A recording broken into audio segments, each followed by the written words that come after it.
For those who don't know, which nobody does because I don't really talk about it, I've got I didn't, and I thought, damn, you don't know what I've been through, and you're here telling me to get off my phone. Oh, bro, by the end of it, I could not wait to get out of it. Because if he can do it, then I can do it. 100%. Bro, when did you use Pythagoras? When leaving school. Welcome back, guys. It's season 1, episode 5. We've got a special ep for you today. Yeah, it's going to be a good one. I'm with my main man, A-Books. In the house. Big Cat. Big Cat. A.K.A. the Pussycat. Yeah. We're live in the flesh. Alf, how you been? Yeah, no, I've been good, bro. I've been good. Just taking day by day, learning as we do. For sure. How about yourself? I've been good. The one thing I keep in my mind is life is work. Yeah. Everything is work. We stay working 24/7. Whatever we're doing, always working. Trying to keep that at the forefront of my mind. But it's paying off. Life's going good. Are you bulking off the demons? I'm bulking off the demons. That's Every what I like day, to hear. I'm bulking off the demons. I'm bulking off the demons. Went boxing last night. Yeah. Bulked off the demons. Absolutely bulked off the demons. And so we're here. We've got a special topic. How did you find learning boxing last night? Oh, it was great. You liked it, yeah? It was great. I had demons going into it, and I bitchified them. I bulked off of them. Yeah, you come out feeling better. After it, I was like a new man. You know when you had a stressful day, Yeah. and then you go and have a long shower.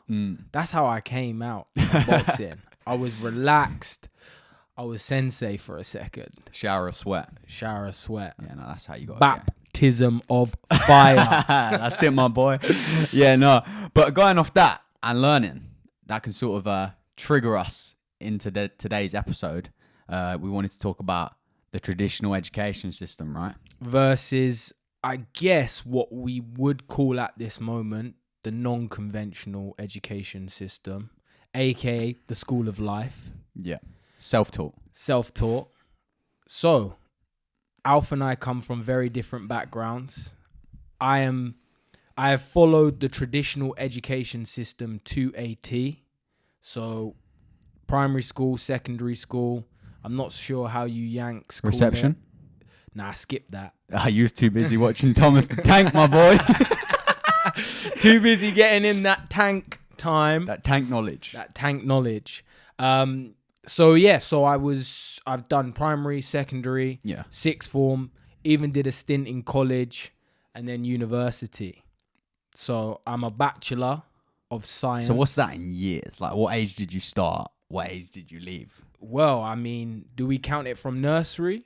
Yeah. Like, literally from the day that you stepped into the gulag. I stepped into the gulag from about age, I want to say 3. And then by the end of it, I could not wait to get out of it. Yeah. I will say that. In the defense of the unconventional education system, by the end of it, it was like dragging myself through the most thorny pit of absolute blood, sweat, and tears. It was horrible. Yeah. But I made it through. More of a battle of your mind. More of a battle of my mind. And yourself? Well, obviously, I'm pretty sure I started at 3. I'd like to think my mum put me into nursery. If she didn't, then damn you, mum. But no, for real. 3 up to 15. And then I went college one day after year 11. One day? For one day. I walked in there. I remember I went to do business studies. Right. That's the only thing that really entertained me. Went there for one day. I remember what happened. The teacher told me to get off my phone. And I thought, damn, you don't know what I've been through. And you're here telling me to get off my phone. This ain't a life for me. I got up and I left. But it weren't like I was on my phone for nonsense reasons. Right. It was because I was just like a lot ahead in regards to the traditional education system. Right, yeah. I knew what I was already doing. I was selling sweets in school. Like, I was earning money back from then. So for me to be there just seemed very silly to me. Because I was learning real business principles in that time in the real world rather than at business. Because I did business in secondary school as well, which I passed top of class. But other than that, yeah, there was no point. I couldn't see a future after that first day. Right, yeah. After that bit of control, like you know that period. Well, I left when I was 15, but there's a period after year 11, right? When you're 16. That summer, right? That transition from secondary school to college here in the UK. And I think I was off a year before that summer. So I weren't in school for like 12 to 18 months. And then I went back to college that day. And I was just like, yeah, that control's gone. Can't do that it. control has left my soul. I can't do it. I can't be told to not be on my phone when the phone was probably educating me at that time in my life a lot more than that lesson would have ever done. Do you see what I'm saying? Yeah, I hear you. My story is very different to that. I am probably Enlighten me. a prime example of the third time's the charm. So primary school, pretty standard. Went to public school for secondary school, did my GCSEs, got into sixth form. Yeah. And at the age of, I think, 15, 16, I did work experience at my Specsavers, where I was also, which I then ended up working part-time. And I got into my head that I wanted to be an optometrist. Now, for those of you who don't know what an optometrist is, it's just a fancy name for the person that tests your eyes and prescribes glasses. So I got into my head that I wanted to do that. My dad, he'd been in the profession for a long, long time. And he kind of said to me, look, Niall, if you go into this, you'll make good money. It's easy when you know what you're doing. No stress. Almost giving you a blueprint. Like, Absolutely. here's the plan. He gave me a blueprint and I was fully on board with it. I was on the optometry train. I was going through sixth form, trying to get my my A-level results, and then I was going to go off to university. Now, in sixth form, unfortunately, I got really ill. So for those who don't know, which nobody does because I don't really talk about it, I didn't know. Yeah, I've got a medical condition. I'm going to label it a medical condition called Crohn's disease. It's quite common in the UK. I've bumped into lots of people with it. At the time, it was undiagnosed, and I just suddenly got really, really ill during sixth form. Was struggling to focus, always tired, couldn't eat. It was a bad time. Yeah, that's what I was about to say. What are the symptoms? So the symptoms are kind of fatigue, loss of appetite, weight loss, brain fog, just a bad time. Like, it's just a bad time. And I was getting all these symptoms. Nobody knew why. And I was really, really ill. I would come back from sixth form and sleep for hours. Just couldn't really do anything. So as a result, I finished sixth form with a full set of AS levels and half my A2s. So half of my full A levels. So I didn't have the credentials to get into university. I was like, that's not going to stop me.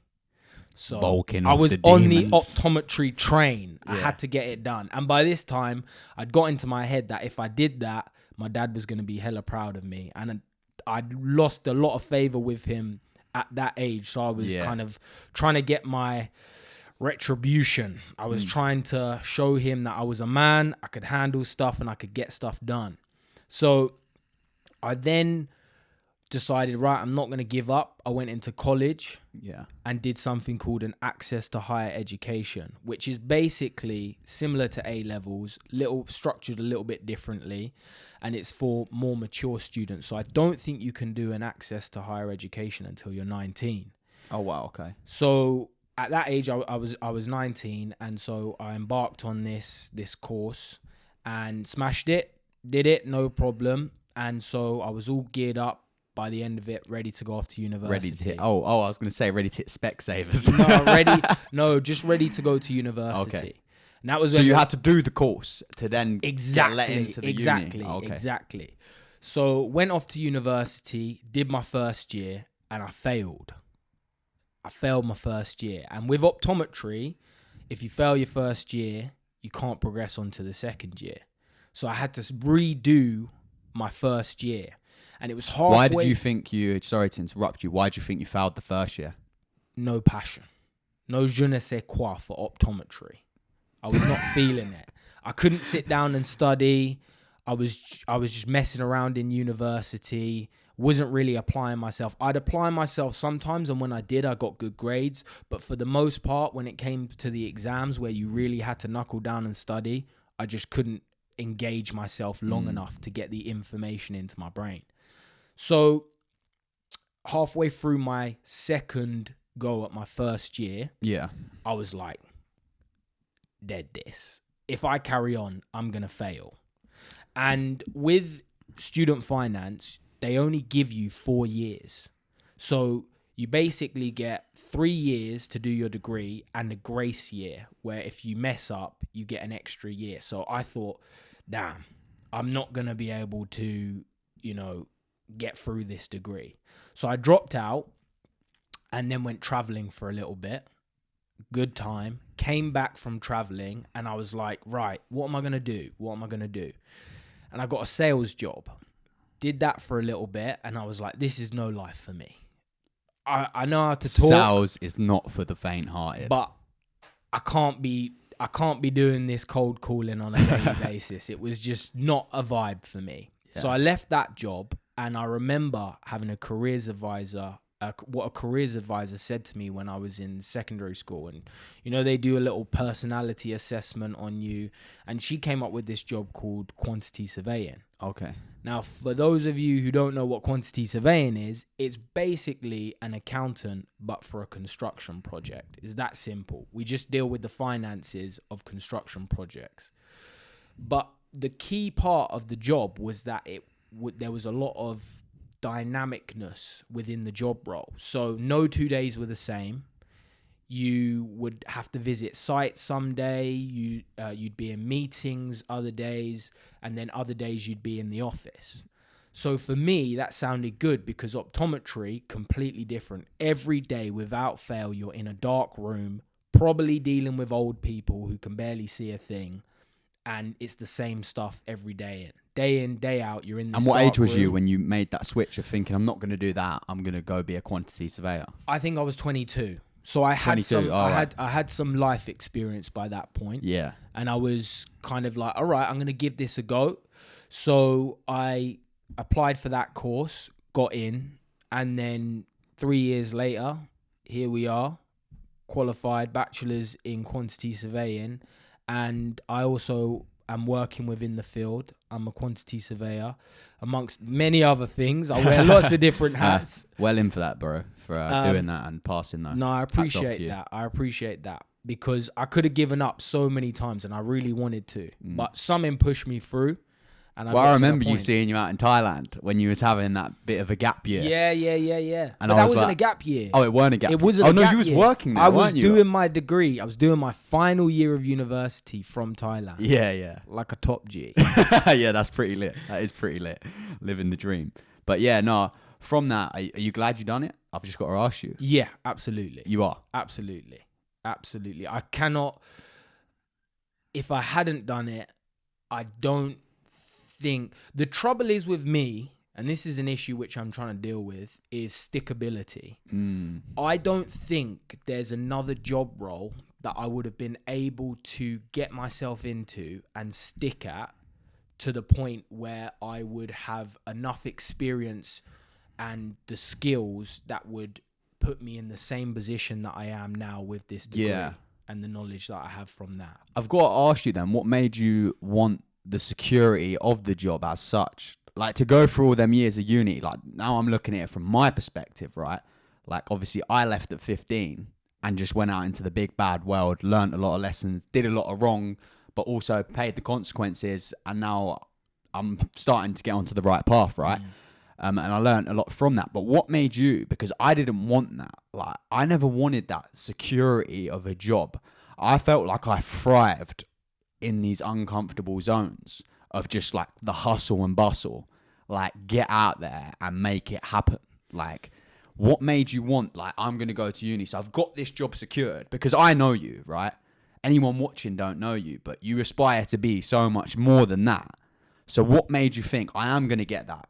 and nip that in the bud, because a lot of business people I've met, they just like go straight out into the big bad world. Do you see where I'm coming from? I would say it was fear. And I think some of that was instilled by my father. Some of that was just instilled by myself. It was my own beliefs. For the most part, I think I just thought, once I get this degree, the baseline changes. And that was the big one for me. What do you mean by the baseline changes? So while I was studying for my degree, I've done a bunch of different stuff. Some of it entrepreneurial. At one point, I found myself working in an Amazon warehouse. Yeah. I worked on the meat and fish counter of Tesco's. I did a bunch of different jobs. And when I was in those jobs, which I really didn't enjoy, like they were full, just, I'm here for the paycheck, and that's it. I had a terrible time. I wouldn't like showing up or anything like that. And I felt that once I get this degree, at least the work that I will be doing will be more specific to my interests, more specific to the skills which I want to develop. And also, it will mean that I'll never have to do these jobs again. So now, even if I went, right, solo bolo, I'm out. I'm going to attack the world, going to do something completely different. Even if I tripped and fell and ended up with nothing, I can still go and make good money as a quantity surveyor. I don't have to be... So just a safety net. So just a safety net. It was a safety net for me. It doesn't mean that I don't want to aspire to more. And I say that reluctantly, because even within this job role, if you stick at it and develop yourself as a professional, you can be earning 100 grand. No, 100 grand a year, no problem. Yeah. You could even start your own business within the profession. Yeah, of course. So for me, and that was, I forgot to mention, property was one of those avenues that I wanted to go down. And so for me, I was like, if I know the financial side of construction in and out, when I make that jump into the property game, when I'm doing my own projects or when I'm helping other people complete their projects, I'm going to be a wizard when it comes to the numbers. And numbers are very important when it comes to the property game. If you've only got 50 grand to spend on doing up a house and you go over budget by 20, I don't know whether you watch Grand Designs, but you see it all the time. I've they seen set it. the budget and then they blow past it like it's nothing. Yeah, I hear So you. I wanted to develop a set of skills that would mean that actually I'd be able to, forecast the costs and manage the costs extremely well, so that I wouldn't have to worry about, okay, I'm taking on this project. Is it going to stay to budget? Are we going to be able to manage it with the money that I'm concreting? That's the number. Here's the breakdown. Numbers don't lie. I'm going to get the job done and it's not going over budget. Yeah, If I hear anything, you. under budget. Yeah, I hear you.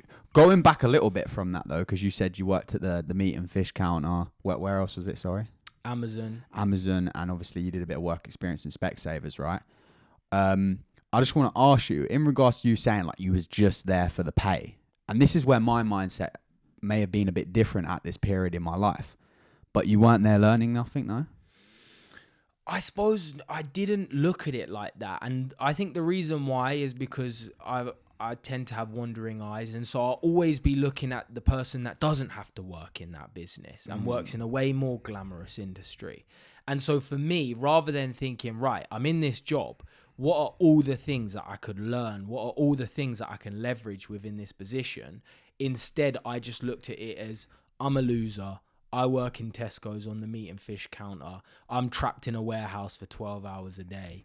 Like, that's how I looked at it. And I think that, again, comes back to the way that I view life. And that's something which I'm trying to get out of, because we've spoken about if you ended up in McDonald's. We said it before. You slang those burgers out with a big ass smile. And you'd rinse McDonald's for everything that they were worth. Yeah, no, 100%. And that's what I wanted to ask you, because if I think back to everything I done since I left like that educational system life at 15, like anything I've done, I've done it with purpose. Like even if I didn't really like the job, I would go into the job and be very analytical, or even if I was doing something that I shouldn't be doing as such, in my earlier years, like as a teen, I would look at it from a business perspective. Right. And I'd always try and draw like value and lessons out of what I was doing and partaking in. Because for me, it's like, and I said this to my sister the other day, if you're going to waste time doing something, you might as well waste time and get the results, right? Like, there's no point in going, like, for example, if you're that student at home right now, and you're like, you left year 11 from my perspective, and you don't really know what you're doing, so you're just going sixth form, but you're not really applying yourself to what you're doing, and you're sort of just gliding by on autopilot in the wrong way, by the way, then you might as well suck it up and go get the grades. Like, don't waste your time. And that's what I think I'm trying to say from the perspective of, like, you were slanging them fish and them steaks out, right? Why do you feel that you weren't analyzing it as, like, you're talking to customers, so all of a sudden you're learning customer engagement, right? You're using, I know it sounds so silly, but like scours and tilts. So you're learning simple operating systems. I did learn how to fillet a fish. There you go. I did learn how to cut different key survival skill, my boy. Absolutely. If a zombie apocalypse comes, I know you're there ready to fillet my fish, and I can catch them, and I can catch them. But yeah, my point being is, like, where else was it? So you said Tesco's and Amazon warehouse. Like, if I was in the Amazon warehouse, the type of mind I have, I'm going to be looking at what Bezos has cooking in this factory and just be analyzing, like, the workers, what systems he's got going on for the greater good, for the future. Because I feel like you can learn something from your environment no matter what point in life you are. I love that mindset, and I wish you could literally put a chip into my body and I would download it, because I think I'd carry myself as a happier individual. But what a lot of people do, and I know so many people are going to struggle with this same thing, it comes back to comparison, bro. If you're working in Tesco's and you go on Instagram and see someone living the high life in Dubs, all of a sudden, it doesn't matter how much you go to work with a pep in your step and you're like, this is for a season and I'm here chatting to customers. Oh, what are you buying? Seeing what products they're doing it from an analytical perspective. Yeah. You're still not living the life that you think that somebody else is having way more fun with. And I think that was always the thing for me, is that there was always something pulling me away from being proud of my path and my journey. So it would be the person who could afford to go on holiday, or perhaps they just worked, so, you know, they could book time off and go on holiday, and you don't have the kojos to do that. How do you develop that mindset where my mum speaks to me about it? She talks about, you know, those horses that the police ride and they have those blinders on them. Yeah, like our football games and stuff. Yes. Yeah. So she would always say, you got to put your blinders on. But it was always just, that makes sense, that sounds good. But I could never really actively apply it. And I think that is something that a lot of us struggle with. You hear about your friend who's going on holiday, so now I'm not going on holiday. But then for me now, it's like, you have to look at things in a different perspective, right? Because if you're looking at these things and like, oh, like, I wish I was there. How about just looking? And that's where I've maybe got to disagree with your mum. No offense, right? But why put the blinders on? Why not take them off and just look deeper into the situation? Why are they there? What have they been doing? How have they done it? Like, looking at the bigger picture, not looking at them on the gram, which, like we've said before, this is where you go to show the best bits of your life. What about trying to find out what they've been doing behind the scene and coming and leveraging it your side, right? So I think the key is that you look at everything as inspiration, and also it sounds like you love to reverse engineer everything. So rather than looking at something at face value, you want to lift the hood up and figure out, okay, that person's in a position where I think I would like to be, or they're living a lifestyle which looks like I'd enjoy it. What have they done to get there? And can I take some of or all of what they've done and apply it, and then get myself into that same position? Yeah, I just think that's a better way to look at it. 100%. I agree with you. And I've had that since leaving school. Like, just looking at other people and not looking at them like with like envy and jealousy and thinking, oh, like, he's up, why ain't I? But more like, he's up, how is he up? Because if he can do it, then I can do it 100% without a doubt. That's that big cat energy. You need it, bro. You need it. And maybe do you think where you was in the educational system, bringing it back to education, do you think maybe that's what maybe delayed it in you a bit? Like you were still trapped in that thing of school? Potentially, yeah. Potentially. I mean, school's a very competitive place, and your peers are always trying to compete with you, whether what grade did you get on that exam, or what did you write for that question, or what did you get in the most recent homework. They were the kind of competitions that I was in. And so I think perhaps everything from a young age, I just developed looking at things from an envious point of view. And also, I think it boils down to the fact that you have loads and loads of self-belief. Every hurdle that I jump over, it doesn't ever seem to give me the self-belief that I think I quite need. For example, even getting my bachelor's, I thought once I have my degree, that's it. Anyone who doesn't, or for that matter, anyone who does, like, I'm on your level, I'm real, recognize real.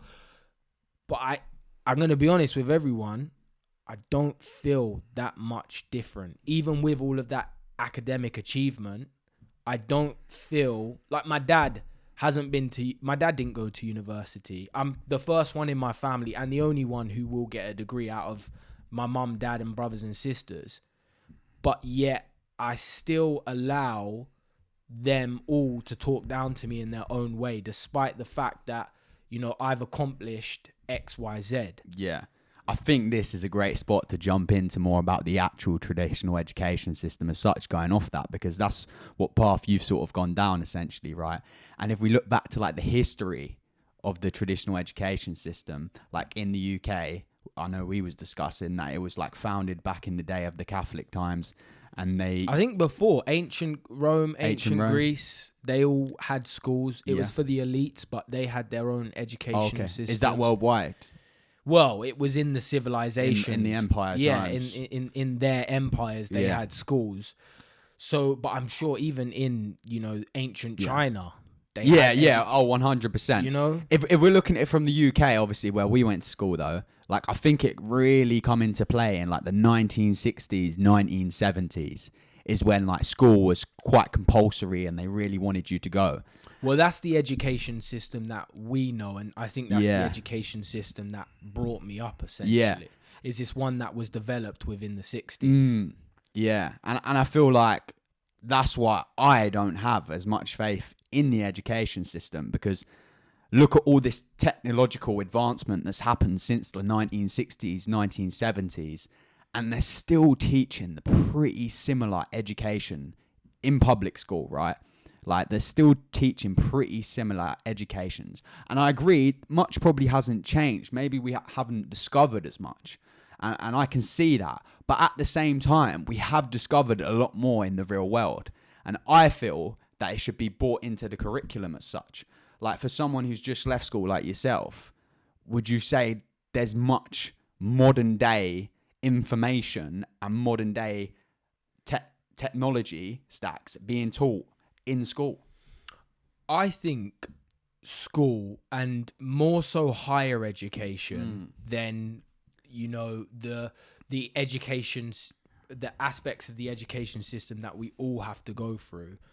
The higher education system don't focus on what it teaches you, but more about it teaches you how to think. It teaches you how to operate in a slightly different manner, and it teaches you how to think more critically.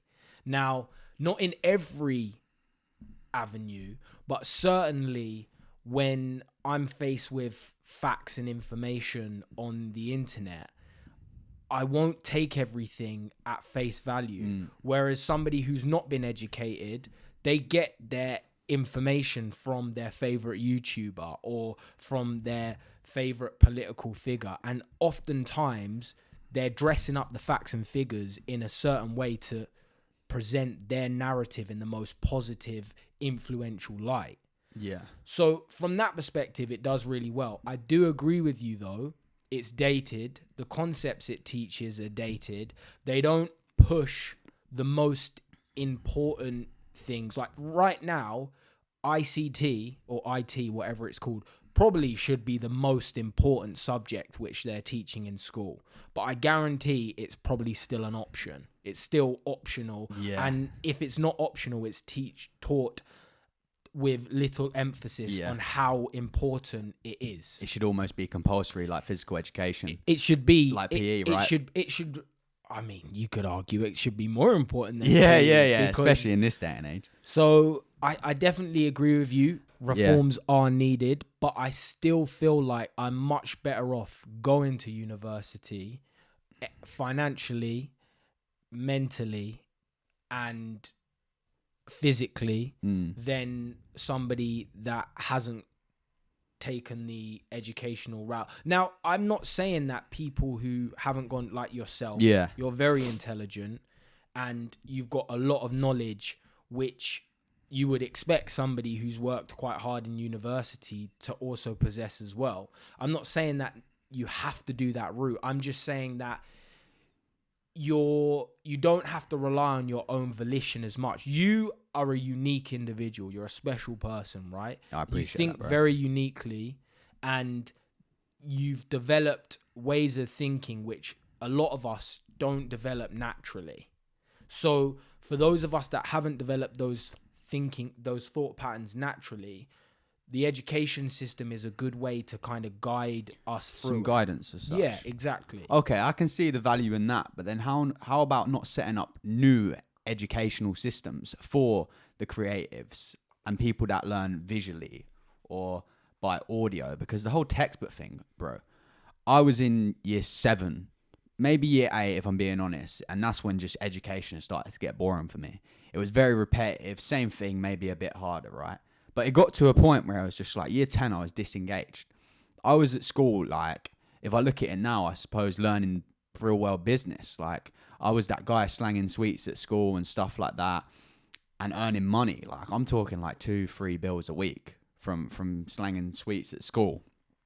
And I just weren't disengaged because maybe I realized from early, and I don't know if this was bought from my childhood, but like the world moves on money. You can't really do much without money. I noticed this from young. I'm not saying money buys you happiness because I'm generally not a believer in that. It buys you options. But the world does move on money. And I just thought, okay, I've got the basics. I know how to add up. I know numbers. Yeah, I'm good mathematically. I know the basics of science. Not that I need to know how to work a fucking Bunsen burner because I'm not looking to do that shit in life. Do you know what I mean? Yet again, my goals don't align with that, right? I'm not a scientist. If you are, go ahead, learn it, right? And smash it out the park. But yeah, it was just disengaging for me, and I got more and more disengaged as I'm learning all this real world stuff. Then I'm on the internet and I'm teaching myself. And then I went through this crazy few years of when my dad passed away, of like trying to find myself a bit more and what I actually want to do in 5 years. I ended up getting tied up in some wrong stuff. Learned a lot of lessons from even when I was doing that, which provided me a lot of value to the man I am today. And then I'm jumping into the business world and I'm learning all these books and I'm reading all this stuff.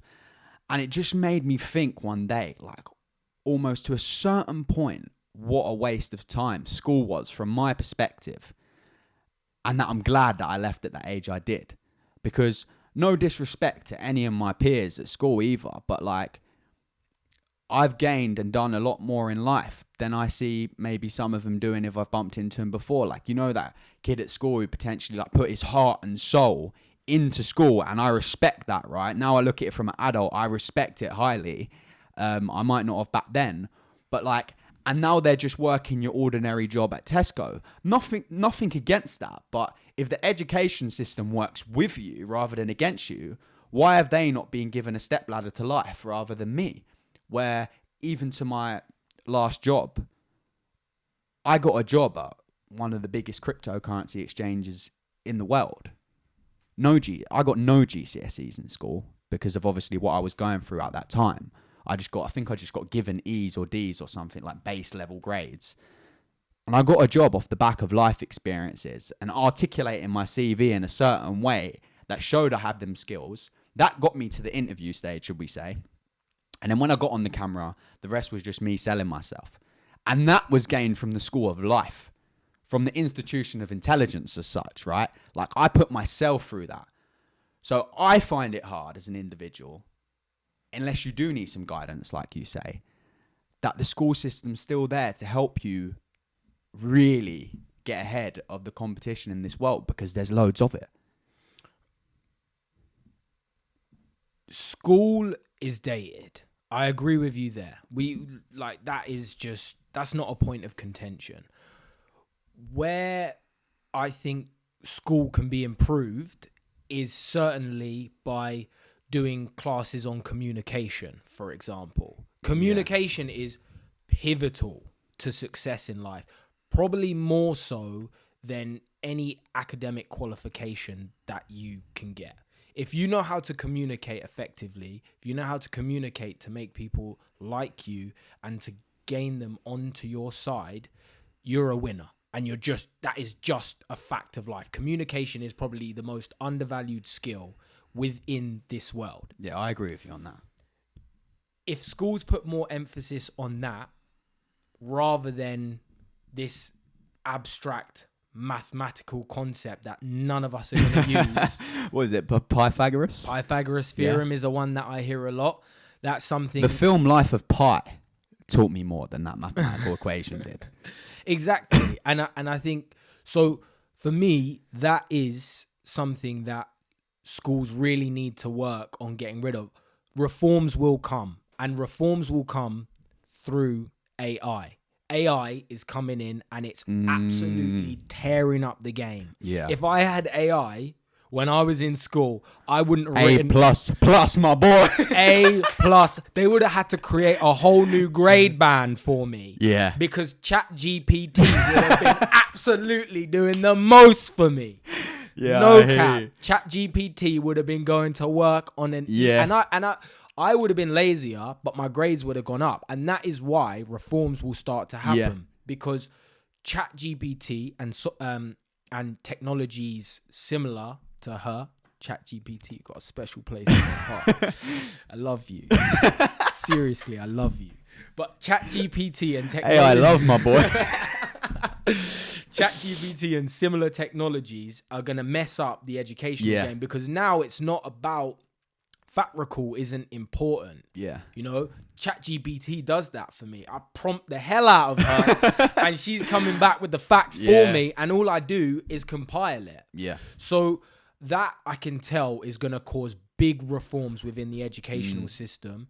Children are going to start using it to write their essays, and eventually the teachers are going to go, everybody's producing these fire-ass essays. We're going to have to come up with new ways to test these children. And I think that's when... Almost like anti-AI solutions. Absolutely. And that's when I think a lot of the necessary changes that need to happen within schools will begin to occur. But not only that, lots of men are no longer going to university. The rates of men going to university are dropping drastically. Yeah. And statistics in the US are showing that in monumentally. So what's going to happen there is that men are dropping out to do apprenticeships or vocational or learn vocationally through, you know, mentorship and just learning on the job. And I think that is one way. They created T-levels. That's like a new sort of... I'm not aware. Yeah, that's a new educational avenue. You know, the UK government's pushing apprenticeships a lot more. Apprenticeships are a big way, and they are definitely coming into play. A lot of people are seeing universities launch the 50th fashion and merchandising degree with like the tiniest little change, and it's just not enough. It's not doing anything. A reform is needed. It is needed, because like even as a government as such, right, if you notice that something so big's about to shift the world, like let's say back in 2010, I believe, like when Instagram and Facebook, maybe even Facebook earlier, but Instagram like 2008, coming out, why not be teaching kids how to use these things right, rather than not teaching them at all? And like my college business teacher back in the day telling me to get off my phone because it's not seen as a good thing in class to be on your phone. Why not teach me how to use the device? Like you say, IT should be essential. Well, it's it's funny because I think a lot of people have this hatred for the traditional education system because they're like, why are teachers not teaching us about all of these technologies or not teaching us the skills that we need? I don't think it's a case of they're intentionally, the curriculum is intentionally set up that way to create the employee mindset. Yeah. Quite the opposite. I just think they don't quite know how to harness these technologies. Yeah. I was speaking to my cousin on the weekend and I was telling him about me absolutely rinsing ChatGPT. And he was like, what? You use it? Like, a lot of my colleagues, they don't use it. I was like, bro, if I have an email to write, ChatGPT is getting prompted. Yeah. If I have some information that I need to organize, ChatGPT is getting prompted. Yeah. Because, and so even people who know about the technology, who maybe used it and thought, oh, this is cool, but I don't really know how to use it, they don't even see the power of it. And so I think it's just a lack of understanding. And as we understand how we can implement AI more effectively and efficiently, that's when we'll see it being used within curriculums. And soon students will be, even VR. Soon, kids are going to be doing history trips from the classroom. Yeah. Crazy. Yeah, that's crazy. Have you used the Facebook? Oculus? The Oculus. Yeah, the Oculus. Yeah. No, I see a video on Insta of your brother using it to trade the other day. Crazy piece of tech. And whilst it's not there yet, I can fully see schools taking classrooms on these trips around the Roman Empire that have been, digitally created. So see, that's kind of lit if you ask me, because if it's a thing where you can't afford to take the kids to Rome through the education and they can put on the mask and go there, that's good. But at the same time as well, you don't want to lose sense of reality with that. So there is negatives to this sort of stuff, right? But I think with the traditional education system, I think the problem is technology is going so fast that they're getting outdated so quick. And kids are realizing that a lot because, unfortunately, all these kids are on their phones. We're on our phones, right? It's like the place to be. If you want to be in the know and how and know what's going on in the world, or learn the next big thing, or find out what so-and-so's up to, that is where it's at right now. And I feel like school is just lacking on that in every aspect. Even from when I was in school, like 7-8 years ago now. It's just been lacking, and it still is lacking. And I think that's a massive, massive issue. I really do. Like, they should be teaching these kids how to utilize these things rather than, like, how are you even still using textbooks? Do you know what I mean?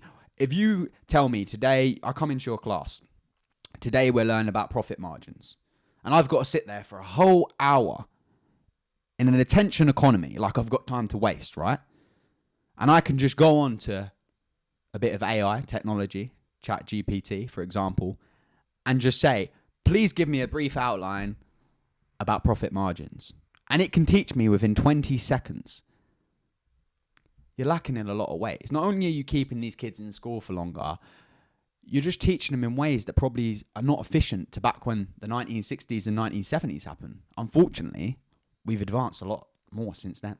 So the education needs to advance a lot more with it. And this is why I feel like a lot of people in this day and age are going to your mentors and YouTubers and stuff and learning from them, because at least they're providing up-to-date value. I'm not saying that it's trustworthy, not everyone, right? I'm not saying that.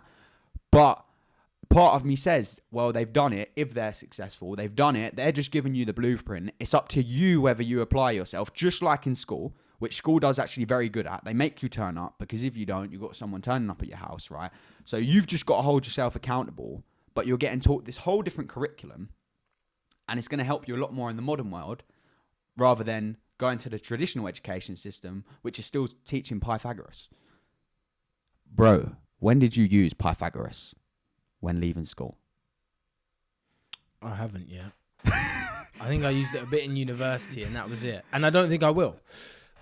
So you make a compelling argument, but you've come back to that same point. We know it needs reformed. Yeah. Reformation. And I think, is that a word? I don't know. Somebody check that. But I think that was a nihilism.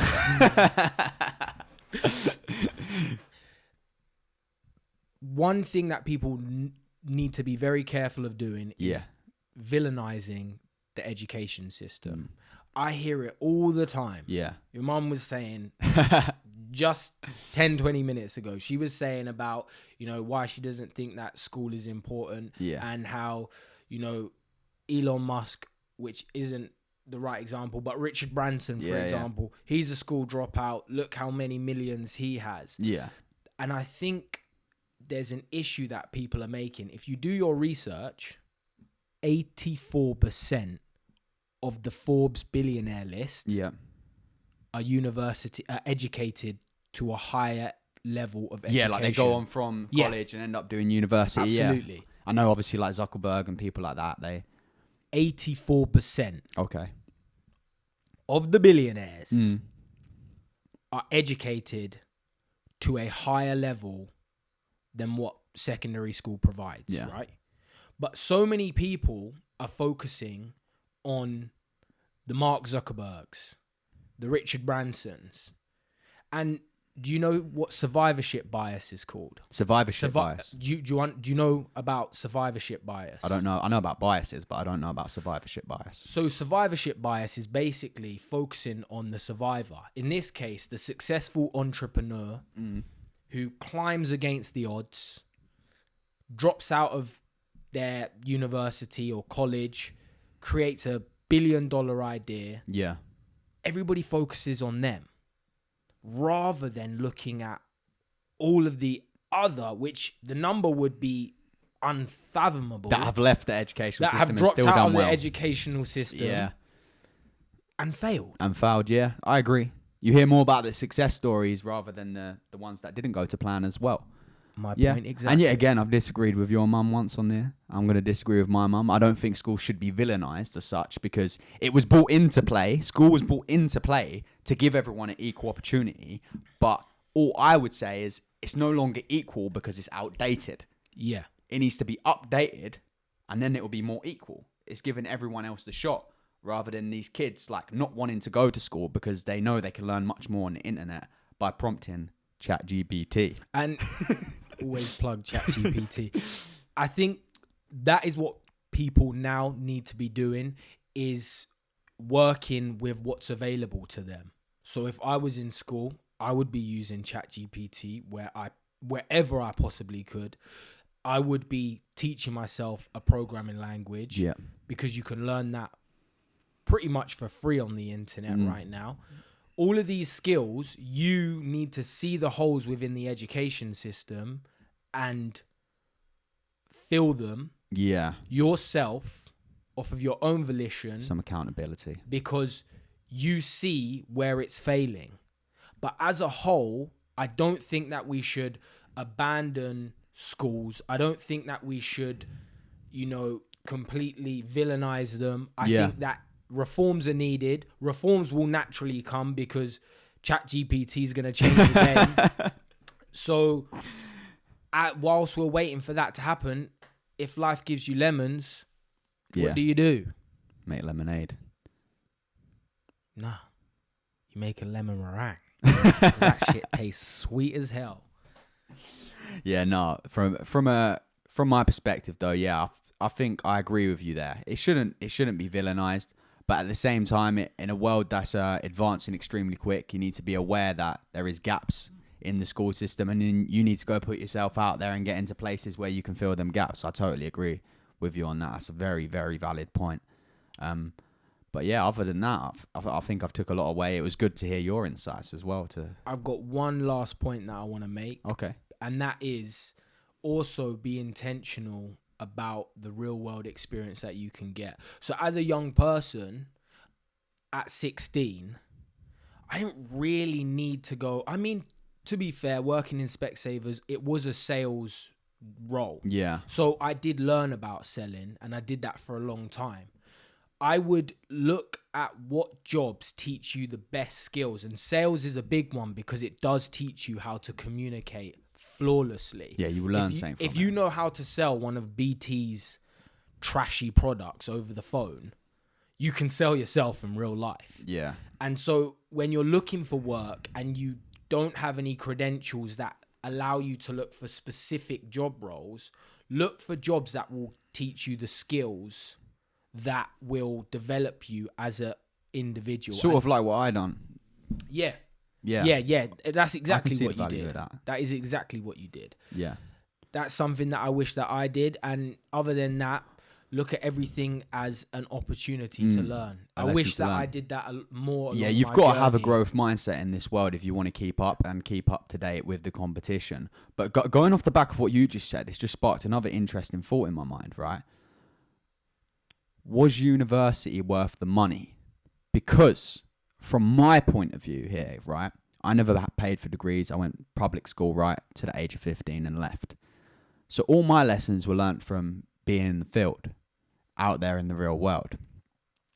It cost me a lot of money. Believe me, it did, right? A lot of losses and a lot of lessons, a lot of relationships burnt, whatever. But I gained a lot from it. So I'm asking you, for the people out there, because my perspective on this, right, is that if you don't need to go to university, to a higher form of education, to get into the career or start the business that you want to start, then what is the point in getting yourself into that debt? Start today, holding yourself accountable, get out there into the real world and just go and learn everything you can. Like I say, go get the jobs, like you just said, that are closest related to the industry or business that you want to work in. Learn in the field. Don't worry about getting 50, 60, 70, 100 grand in debt and having to pay it off, because it's going to bite you in the arse and slow that progress. But what I do believe, if you want to be a doctor and you want to be a lawyer, quantity surveyor, do you need a degree to be? Yeah. And if you want to be them things where you need a degree, then fair enough, so be it. But be aware of what you're doing as well. Like you say, you was aware of the outcome, you knew what it was going to take, so you've signed up to the debt and you've gone and done it, and you should be extremely proud of yourself because you're there. But just be aware of it. Like, don't go to uni to, in my opinion, to study an arts major when you can just go be a lit artist. You can go light up the streets. You can go paint a canvas for free. You can learn from going to museums, which are also free.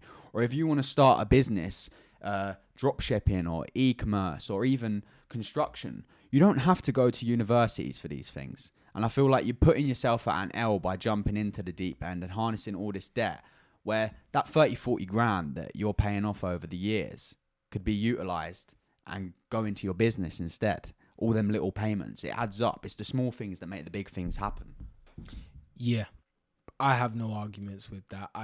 I think if your degree isn't STEM, if your field of work isn't within the STEM, it's not a STEM field, then don't bother going to university.